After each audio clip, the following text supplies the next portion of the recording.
А вы смотрели кино про супергероев, как они отважно забирались на многоэтажное здание и спасали человечество? Не только на киноэкране существуют такие отважные персонажи. И в жизни есть люди, у которых ежедневная работа почти такая же. Гора новостей отправилась в самую новую противопожарную часть республики. Расположилась она в селе Шамонина. Под их охраной населенные пункты Уфимского, Иглийского районов и частично Уфы. Также пожарные регулярно выезжают на ликвидацию ДТП на ближайшей трассе М5 Самара, Уфа, Челябинск. Как только на пост диспетчера поступает звонок, спасатели в течение 1 минуты должны собраться и выехать.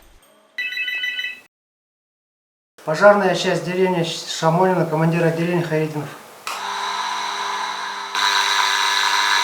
Представляете, 1 минута, и бойцы с огнем уже сидят в пожарной машине и едут спасать людей. В борьбе с огнем большую роль играет и автомобиль. Эта машина не только приводит спасателей на место происшествия, но и выполняет много других важных функций. Для съемок этого сюжета мы ничего поджигать не стали, но Госкомитет Республики Башкортостан по чрезвычайным ситуациям разрешил нам выехать на новенькой пожарной машине «Урал». В ней вмещается 6 тонн воды, а через пожарный рукав за секунду проходит до 100 литров воды под большим напором. Весь резервуар опустошается за считанные минуты. Плюс к этому такой автомобиль может ехать по бездорожью и преодолевать небольшие водоемы. В борьбе с огненной стихией важна и техника, и профессионализм команды, и защитные костюмы. Кстати, они выдерживают до 1000 градусов. Пожарным запрещено носить бороды и отращивать длинные волосы. Профессия пожарного в прямом смысле огонь. Как и была, так и остается самой сложной.